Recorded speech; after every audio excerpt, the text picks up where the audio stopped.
ada laporan yang memalukan buat bangsa Indonesia. Kenapa? Karena Presiden Republik Indonesia ke-7, Joko Widodo, dinobatkan sebagai 5 besar finalis tokoh yang paling korup di dunia. Loud and clear disebutkan begitu. The person of the year-nya adalah Bashar al-Assad. Ini mantan presiden dari Suriah. Nah, ada 5 yang lain, saya ingin membacakan supaya tidak salah. Ada 5 finalis yang lain. Pertama, Presiden Kenya William Ruto, kemudian mantan Presiden Republik Indonesia Joko Widodo, kemudian Presiden Nigeria Bola Ahmed Tinubu, terus kemudian mantan Perdana Menteri Bangladesh Sheikh Hasina, dan pengusaha India Gautama Adani. Luar biasa. Ini mungkin aib yang luar biasa bagi bangsa Indonesia, bukan hanya kepada Joko Widodo atau Jokowi ya, karena laporan ini dirilis oleh lembaga yang sangat kredibel. Dulu pernah mantan presiden Indonesia yang lain, Soeharto, presiden kedua, itu juga pernah dinobatkan sebagai presiden terkorup. Sekarang OCCRP malah menobatkan Jokowi menjadi tokoh terkorup di dunia. Nah, kalau saat ini Presiden Jokowi kemudian buzzer-buzzernya mengatakan buktinya mana, ini kayak apa ya, memalukan sekali. Laporan dari OCCRP itu adalah berdasarkan persepsi, laporan dari beberapa jurnalis yang sangat kredibel. Tidak akan mungkin kita dibenturkan dengan bukti gitu. Apalagi Indonesia memang tidak pernah mempunyai sejarah yang mengadili pemimpin kita yang korup seperti Korea Selatan, kita tidak pernah. Akhirnya satu hal yang perlu kita lihat adalah sedikit demi sedikit, satu persatu seperti mengupas kulit bawang, kemunafikan seorang Jokowi terkuak satu persatu. Kemarin ada lembaga di Asia Tenggara merilis tentang korupsi seorang Jokowi. Sekarang OCCRP ini jauh lebih kredibel dan tidak terbantahkan. Jadi ini harus disikapi dengan legowo oleh Pak Jokowi dan pendukungnya bahwa ternyata Jokowi dianggap korup. Korup ini bukan sekedar korup materi, juga mungkin korup kebijakan untuk menghancurkan demokrasi, mungkin intervensi dalam proses demokratisasi di Indonesia seperti pemilu. Ya jelas ini terbukti sudah.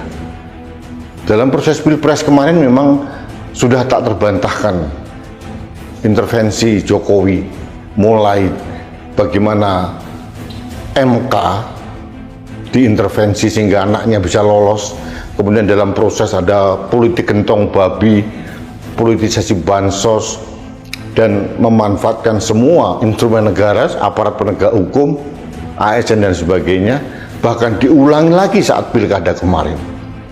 Jadi ini harus disikapi dengan legowo oleh Jokowi dan pendukungnya, bahwa ini adalah aib terbesar yang tidak bisa dibantahkan oleh siapapun, termasuk oleh Jokowi sendiri.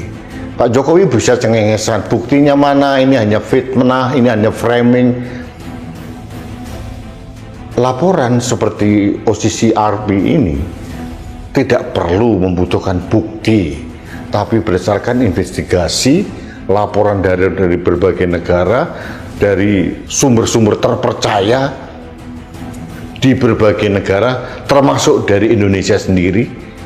Dan ini bukan dari rakyat, narasumbernya itu politisi, pengamat, pemerhati demokrasi, guru besar, pengusaha, politikus.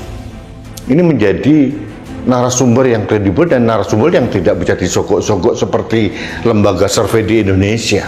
Lembaga survei di Indonesia bisa dibayar untuk mengarahkan dukungan publik, tapi kalau lembaga OCCRP tidak akan mungkin diintervensi seperti itu. Oke, halo teman-teman, kembali lagi bersama saya di channel ini. Salam NKRI harga mati. teman-teman, dalam video ini kita telah mendengarkan sebuah cuplikan video yang disampaikan oleh pengamat-pengamat politik dalam menceritakan bagaimana Jokowi tokoh dunia terkorup, topeng kemunafikan terbuka. Nah, mungkin beberapa tahun Jokowi menjadi seorang presiden, kita menilai dia adalah orang yang sabar, orang yang tidak korup ataupun orang yang baik. Tetapi itu hanyalah sebuah gimmick yang dibangun oleh Jokowi supaya kita tidak memberikan sebuah kekhawatiran tersebut, ya.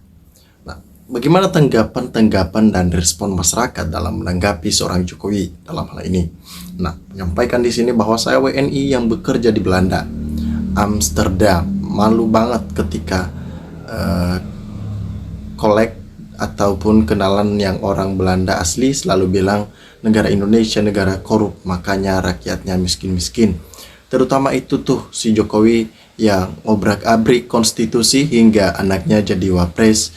Mereka bilang males mau berwisata ke Indonesia karena mereka banyak mendengar turis sering dipalak oleh oknum. Ampun dah, muka ini ditaruh di mana? Negeriku diolok-olok dan dipandang rendah negara lain gara-gara pemerintahan yang kotor. Tentunya ini terjadi dikarenakan sikap dan tindakan Jokowi yang hanya memikirkan kepentingan pribadi. Nah, orang ini dari orang Malaysia juga mengatakan, saya orang Malaysia berkomentar di sini. Indonesia negara yang sangat kaya SDM dan SDA, tapi mundur karena rakyat sendiri. Antaranya, 1. Cara berpikir rakyat, 2. Bangga berlebihan, 3. Suka dipuji, 4. Bodoh sombong, 5. Suka menghina negara lain, bila dibalas tidak mau terima. Ya.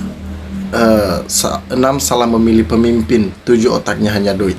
Lihat Singapura, negara kecil tiada SDM dan SDA seperti Indonesia, boleh maju karena rakyat pilih pemimpin yang benar dan kompeten, bukan memilih berdasarkan bansos dan serangan fajar.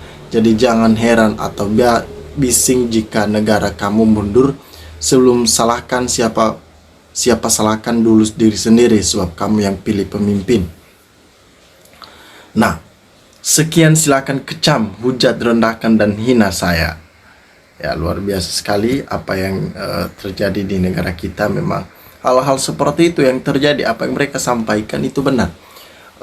Kita salah memilih pemimpin, kita salah memilih Jokowi.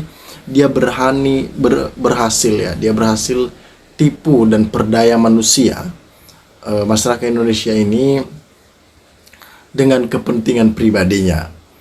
Tentunya cara-cara licik dan munafik yang dilakukan oleh seorang Jokowi itu bukanlah hal yang tepat. Seharusnya kita sebagai masyarakat Indonesia ini mengambil bagian untuk mencegah hal-hal seperti itu. Nah, apa yang ditunggu-tunggu oleh masyarakat Indonesia saat ini, yaitu mereka menunggu keluarga Jokowi diadili, supaya adanya kesetaraan. Ketika Jokowi ini sudah tersangka korupsi, maka dia harus dipenjara ataupun hukuman mati ataupun seperti apa. Itu harus dilakukan. Karena kalau tidak dilakukan hal tersebut, itu artinya Komisi Pemberantas Korupsi masih saja tebang pilih, tidak bisa kompeten dengan apa yang mereka sampaikan. Ya, tentunya hal-hal seperti inilah yang membuat kita lebih semangat ketika penegak-penegak hukum kita itu bekerja sesuai dengan aturan-aturan yang ada tanpa adanya tebang pilih ataupun seperti apa. Itu yang kita inginkan. Baik, dengan terjadinya sebuah tragedi yang begitu luar biasa di negara kita, baik itu kegagalan KPK dalam memimpin, Kapolri dan mantan presiden kita, mari kita tetap semangat untuk mewujudkan negara ini menjadi negara emas di 2045. Teman-teman, silakan berikan tanggapan teman-teman di dalam kolom komentar ini, sehingga kita dapat bertukar pikiran antar satu dengan yang lain lewat kolom komentar ini. Terima kasih teman-teman. NKRI harga mati.